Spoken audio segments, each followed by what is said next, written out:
Christianity and Islam were imported into Nigeria through thick and thin. Warfare, paternalism, deceptive charity, and so on, including abuse of Western education, through which African children were indoctrinated and converted into Christianity or Islam. Christianity and Islam. They are characterized by daily and weekly congregations. They are characterized by being divisive, exploitative, and volatile. So, taking Nigeria as an example, the nation is pervaded with churches and mosques at every nook and cranny of Nigeria. So, what is Nigeria benefiting from pervasive churches and mosques? Christianity and Islam have become the raison d'etre of Nigeria life, and not infrastructure and amenities, not industrialization. And so, the rulers are encouraging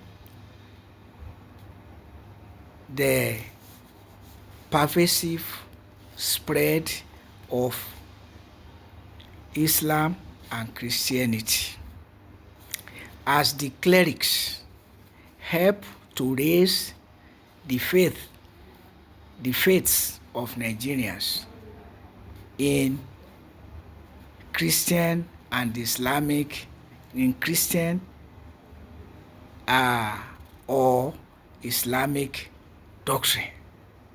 So that is the order of the day. What do the Fulani Muslim imperialists connote? The Fulani Muslim imperialists, they connote herdsmen terrorism. They connote mass abject poverty, with particular reference to the Muslim north of Nigeria and associated or neighboring states.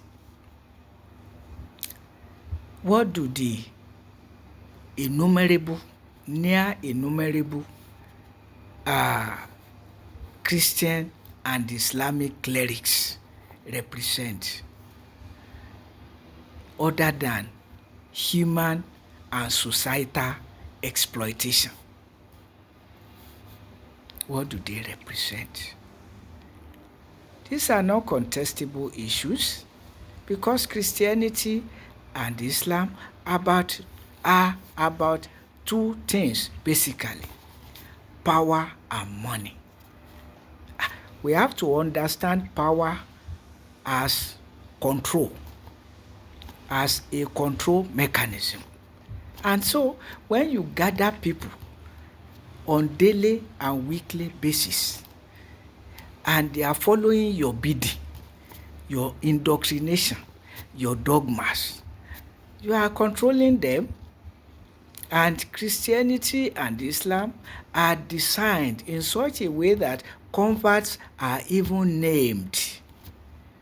So, and when you have named something, you possess what you have named.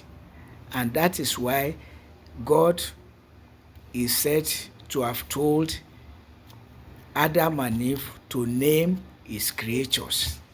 Well, of course, Adam and Eve are mythical figures. Without wasting words, the Jews who own the story never regarded Adam and Eve as their own first parents because they know it is a myth.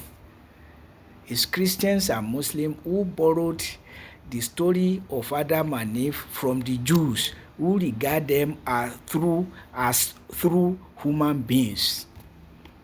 Christians go as far as saying that the first Adam brought sin and that the second Adam removed sin. But you can see that neither of the above. We owe our sinfulness to our nature, not to Adam and Eve. And as also obvious, no second Adam took away human sin because it's not possible. Sin is part of their nature as created by God himself. And also Islam, the deception that one angel brought a book from heaven. A book that has Judeo-Christian marks in them. A book that is full of politics. So no angel brought any book from heaven. But here we are. Too many Nigerians have become fanatical about Christianity and Islam. And they consider it to be more important than fellow human beings. Except it's your Islamic brother. Except it's your Christian fellow. Well, the grace of God is working in the lives of his people. Whether you are a Christian or you are a Muslim or you don't belong to either of the two religions. Even when you don't believe in anything, even when you don't believe in God, God does not abandon anybody. What God frowns upon is willful sinfulness, sheer wickedness, lack of mercy, lack of compassion, which are the dominant vices in the Nigerian society, as it were, to the extent of claiming subsidies where none exists.